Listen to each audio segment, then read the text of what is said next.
এই হচ্ছে একদম নতুন আলু, এটা দিয়ে গরুর মাংস দিয়ে আজকে রান্না করা হবে।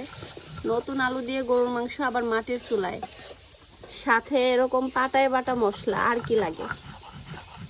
আজকের রেসিপি হবে একদম ফাটাফাটি। আজকে আমাদের মাটির চুলায় রান্না হবে গরুর মাংস। মাংসটা দেখাও, একদম টাটকা গরুর মাংস। গ্রামের বাড়িতে গরুর মাংসের দাম একটু কমও আছে, ঢাকার চাইতে একটু কম, ভালোই, 650 করে। ঢাকাতে মনে হয় 750, জায়গা বুঝে 800 বিক্রি হয়। তো এই যে আদা রসুন কেটে নিচ্ছে, এখন আদা রসুন পেঁয়াজ এগুলো সব কাটাকুটি করে বেটে নেওয়া হবে। এই যে আমার দাদি এখন মশলা বাটতেছে, দেখেন।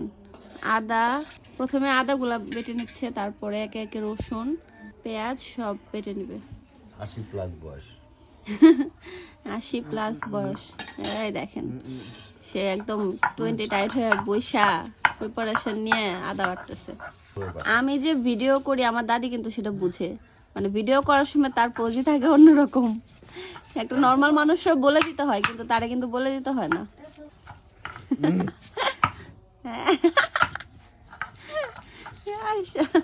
কিছু বলার নাই গাইস, আপনারাই দেখেন সে এখনো কত প্রাণবন্ত। মাংসগুলো এখন ধুয়ে নেওয়া হইতেছে। মাংসগুলো কিন্তু একদম ফ্রেশ, একদম টাটকা মাংস। এত সুন্দর করে এখন মাংসগুলো ধুয়ে নেওয়া হবে। মাটির চুলায় রান্না আজকে গাইস, আজকে অন্যরকম হবে। গরুর মাংস তো সবসময় গ্যাসের চুলায় রান্না করে খাইতে খাইতে একদম অতিষ্ঠ। আজকে মাটির চুলায় রান্না হবে, এটা টেস্টি হবে অন্যরকম। আশেপাশের পরিবেশ নিয়ে কেউ কিছু হচ্ছে নিয়েন না, কারণ গ্রামের বাড়ি, এখানে শুধুমাত্র আমার দাদি থাকে, এখানে ওরকম কোনো পরিবেশ আসলে পাওয়া যাবে না, আমরা থাকি না। কাজেই যা আছে মোটামুটি এটাই আলহামদুলিল্লাহ। এই তো মাংস ধুয়ে নেওয়া হয়ে গেলে রান্নার সময় আপনাদের সাথে দেখা হচ্ছে।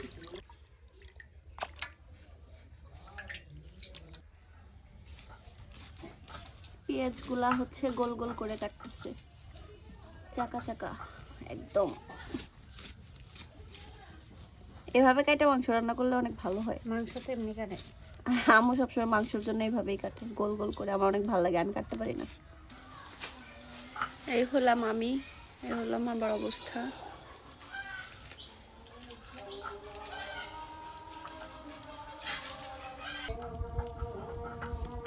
সিলেই দেওয়া লাগবে আলু না? রেডি দেখো।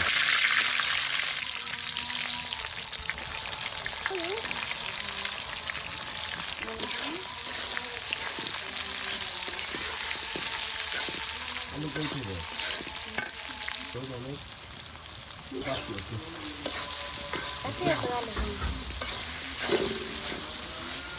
এই হচ্ছে একদম নতুন আলু, এটা দিয়ে গরুর মাংস দিয়ে আজকে রান্না করা হবে। আর ওই যে পাশে দেখতেছেন কাঁচামরিচ, একদম টাটকা গাছ থেকে তুলে আনা নতুন আলু দিয়ে গরুর মাংস, আবার মাটির চুলায়, সাথে এরকম পাটায় বাটা মশলা, আর কি লাগে। আজকের রেসিপি হবে একদম ফাটাফাটি।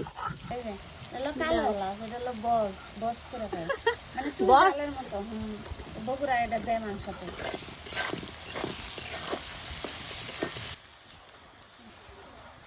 এটা হলো রসুন বাটা, এখন দিতেছে আদা বাটা, জিরা এখনো বাটা হইতেছে। মাংসতে তো আদা বাটা বেশি লাগে।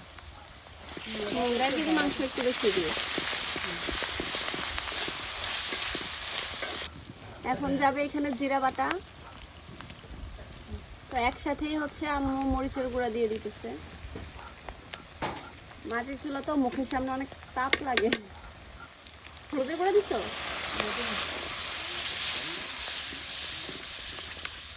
এখন হচ্ছে হলুদের গুঁড়া দিচ্ছে।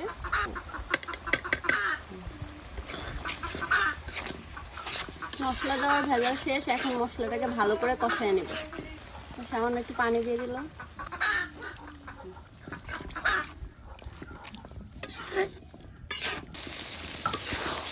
মশলাটা কষানো শেষ, এখন মাংসটা দিয়ে দিব। মশলার কালারটা কিন্তু অনেক সুন্দর আসছে, ওপর একদম তেল ভেসে উঠছে।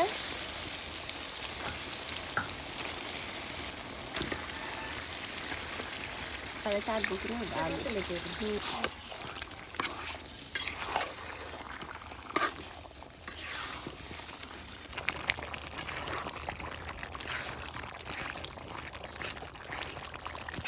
কি লাগে দেখা করো। আলুই পছন্দ করি। মাংসের এখনই যে ঘ্রাণ বেরোচ্ছে সিরিয়াসলি অনেক মজার একটা গন্ধ বেরোচ্ছে। কষানোর মধ্যে খাওয়া যাবে এরকম একটা অবস্থা। আমার নাকে গন্ধ আসছে, ভাজা মাংসের যে একটা গন্ধ, ওই গন্ধ আসছে। এটা একমাত্র কারণ হচ্ছে মানে পাটায় বাটা মশলা, দ্বিতীয়ত মাটির চুলার তো একটা ঐতিহ্য আছে, এটা তো সবাই জানে কম বেশি। মাটির চুলা রান্না কারণ মাংস রান্না করলে কষানোর সময় এই টাইমে ঘ্রাণ আসা মানে বুঝতেই হবে না মাংসের অনেক মজা রান্না হইতেছে। ও ওইগুলা তুলবো কেন? কালার আসছে একদম কালো ভুনা।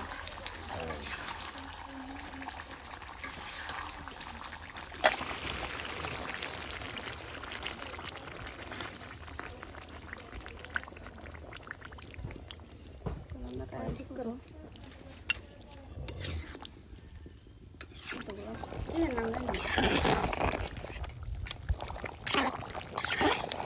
ও আমাদের গরুর মাংস এখন রান্না হয়ে গেছে, এখন এটাকে বেড়ে নেওয়া হবে। আব্বু বাড়বে এই যে বাটিতে। নাও বাড়ো, বাটি কাছে নাও, তাহলে করবো না। গরুর মাংসের ঝোলই কিন্তু মজা। মাংসের চাইতে আমার ঝোল আর আলু এই দুইটা জিনিস বেশি মজা লাগে, তাই বেশি করে ঝোল রাখা হয়েছে। আপনারা কারা কারা গরুর মাংসের ঝোল পছন্দ করেন কমেন্টে জানাবেন। তাই করা লাগবে। ওই যে হাবাইতেছে ধরো কারা এটা? আরে ভিডিও সেই কি শক্ত? এটা একটু হার্ডি। হ্যাঁ মাংস খাও। সিনার আড্ডি। আলুটা যে এত মজা লাগতেছে বলার মতো না।